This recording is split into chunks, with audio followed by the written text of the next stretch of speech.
इन्नल हम्दलिल्लाहि वहदह वस्सलातु वस्सलामु अला मन ला नबिय्य बअदा अम्मा बाद। आज एक निहायत ही अहम मसला के ऊपर बात करनी है। बहुत बड़ा इशू है जिसके ऊपर आप लोगों से कुछ बातें करनी हैं। काफ़ी ज़्यादा बातें इस इशू के ऊपर हो भी रही हैं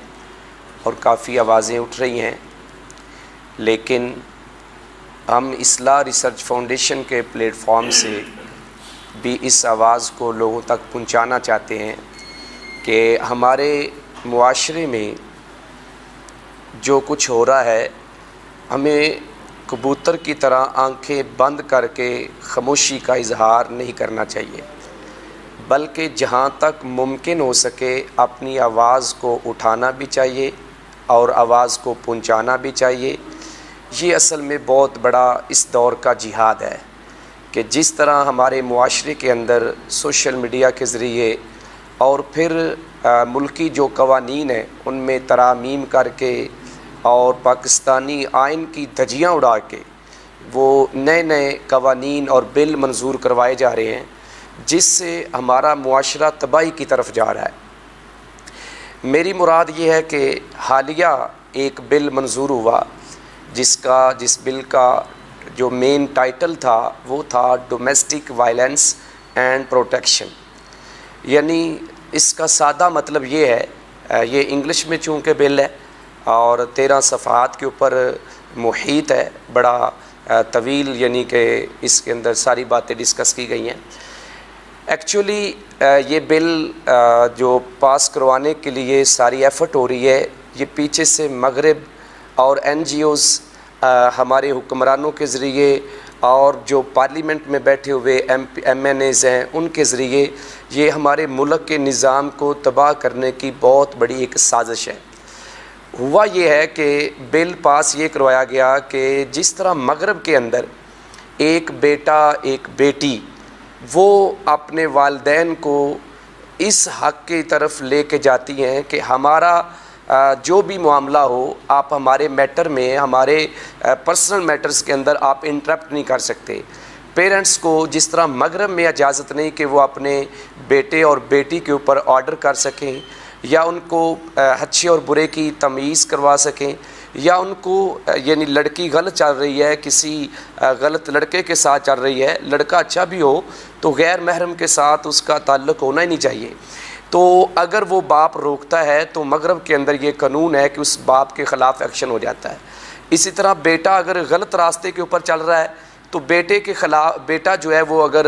अदालत में चला जाता है, थाने में चला जाता है, पुलिस को इन्फॉर्म कर देता है, तो वही पुलिस आके उस जवान बेटे के सामने उस बूढ़े बाप के हाथ में जो है वो हथकड़ी डाल के उसको पकड़ के ले जाते हैं। अब यही बीमारी जो है ये पाकिस्तान में आ गई और ये पिछले महीने जून की 21 तारीख को जब ये बजट सेशन चल रहा था और बजट मंजूरी के लिए करारदाद और उसके लिए तकारीर हो रही थी, उसी दौरान पाकिस्तान तरीक़े इंसाफ की तरफ से यानी PTI की तरफ से एक बिल जो है वो पेश किया गया, जिस बिल का नाम मैंने आगाज़ में बता दिया है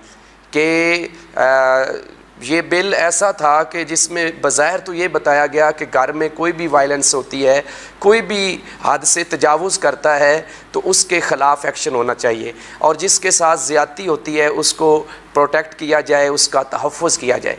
लेकिन हकीकत ये है कि ये एक सोची समझी चाल है और एक प्री प्लान किस्म की मनसूबाबंदी है कि जिसके ज़रिए हमारी डोमेस्टिक लाइफ को ख़त्म करना चाहते हैं, हमारी सोशल लाइफ को जो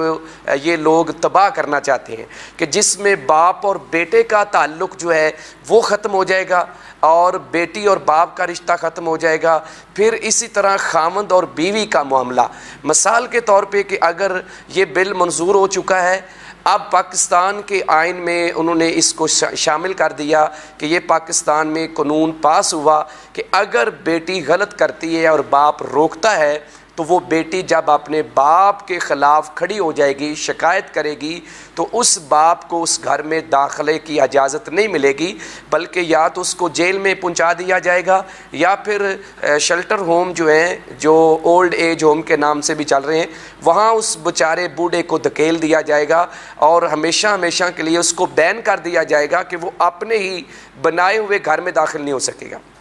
इसी तरह बेटा जो है वो गलत काम करता है, कोई नशा करता है, कोई और बुराई करता है, किसी लड़की के साथ फिर रहा है और बाप उसको मना कर दे और बेटा अगर थाने में जाके, अदालत में जाके उसके ख़िलाफ़ एक्शन लेने की कोशिश करता है और उसके ख़िलाफ़ एप्लीकेशन दायर करवाता है, तो वो उस सूरत में भी बाप के ऊपर ये पाबंदी होगी कि वो बाप अपने बेटे को ना तो रोक सकता है और ना दोबारा उस घर में दाखिल हो सकता है। अब इसी तरह बीवी का और खामंद का मसला है कि अगर खामंद अपनी बीवी को कोई ऐसी बात कह देता है जो उसको नागवार गुजरती है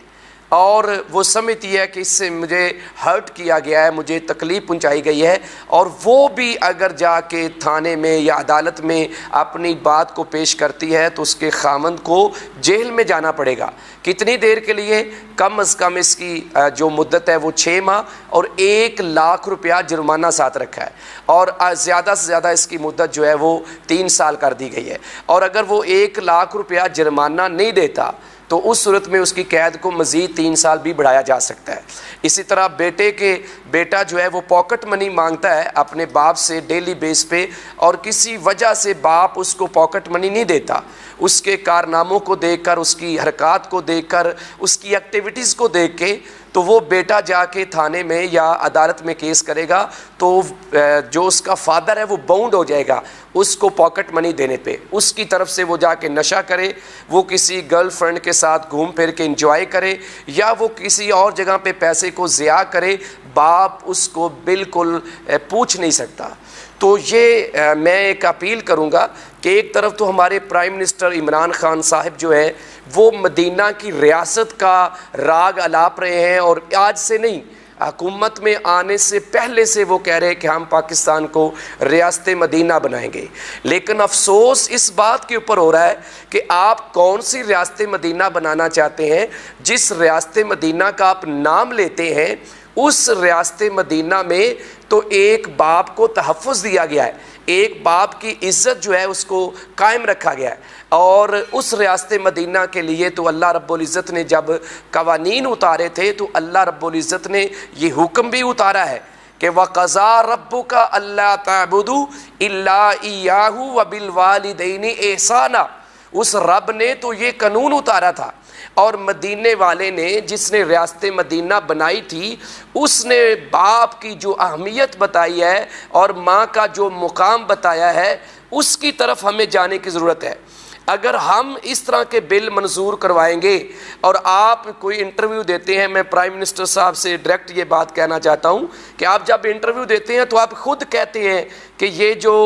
मगरब करना चाहता है या NGOs करना चाहती हैं या ख़वातीन का जो लिबास है, ये हमारी डोमेस्टिक लाइफ को, हमारे फैमिली सिस्टम को क्रैश कर देगा, क्लैप्स हो जाएगा इससे हमारा सिस्टम। तो एक तरफ तो आप ये बात करते हैं और दूसरी तरफ आपने कबूतर की तरह आंखें बंद करके ये बिल मंजूर होने दिया, और उसमें सारी जमातें, कोई मुस्लिम लीग नून नहीं है, कोई पाकिस्तान पीपल पार्टी नहीं है, कोई तरीके इंसाफ नहीं है, ये सब ऐसे लोग हैं जो इस हमाम के अंदर नंगे हैं, और ये सब डॉलरों के ऊपर पलने वाले लोग हैं, और ये सब लोग जो है ये मगरब की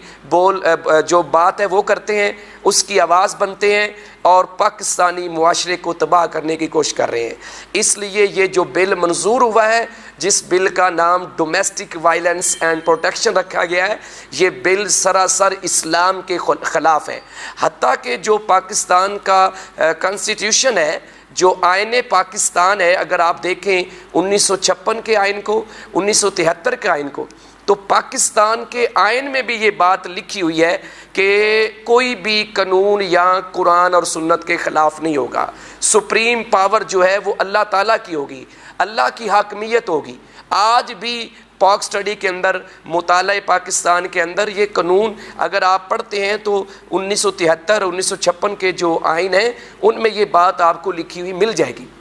लिहाजा ये सीधी सीधी एक ऐसी सोची समझी प्लानिंग है जिससे ये हमें बिल्कुल इस्लाम से दूर करना चाहते हैं। अल्लाह के नबी अलैहिस्सलाम ने तो रिश्तों को जोड़ने का हुक्म दिया है, रिश्तों को तोड़ने का हुक्म नहीं दिया। औलाद है तो बाप की ज़िम्मेदारी है उसकी तरबियत करना। सही अबू दाऊद की हदीस है, अल्लाह के नबी अलैहिस्सलाम ने फरमाया कि अगर तुम्हारे बच्चे 7 साल के हो जाते हैं तो उन्हें नमाज़ पढ़ने का हुक्म दो,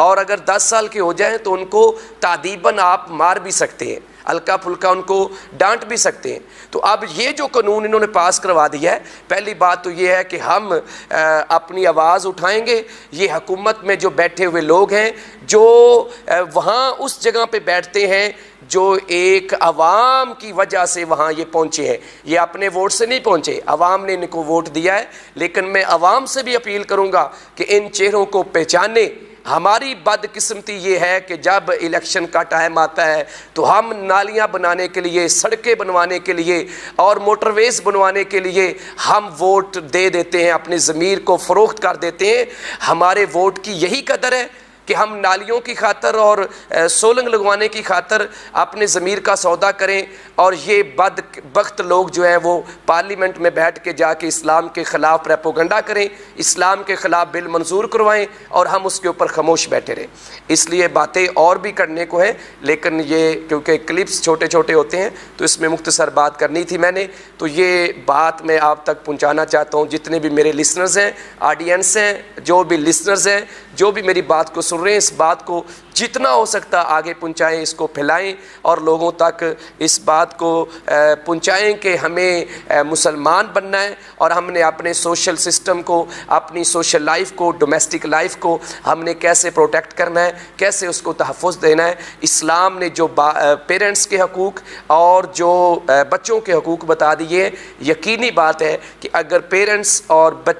बच्चे वालिदैन के वालिदैन अपने बच्चों के हकूक़ अदा करते रहें, इसी तरह खामद बीवी के और बीवी खामद के हकूक़ जो इस्लाम ने मुकर्रर किए हैं अगर वो करेंगे तो हमारा ये सिस्टम बचा रहेगा, वरना मगरब की तरह हम भी तबाह हो जाएंगे। जिस तरह मगरब का शराजा बिखर चुका है, ख़ानदानी निज़ाम ख़त्म हो चुका है, किसी को बाप का नहीं पता, चचा का नहीं पता, किसी को भाई का नहीं पता, किसी को दादा दादी का नहीं पता, नाना नानी का नहीं पता। बच्चे पैदा होते हैं और वो नर्सिंग स्कूल में चले जाते हैं, वहाँ फेंक दिए जाते हैं, ना बच्चों को माँ का पता है ना बाप का पता है। तो ये सिस्टम सारे का सारा वही लॉन्च करने की कोशिश पाकिस्तान में की जा रही है। लिहाजा जितनी कोशिश हो सके इसकी भरपूर तरीके से मुखालफत करनी चाहिए।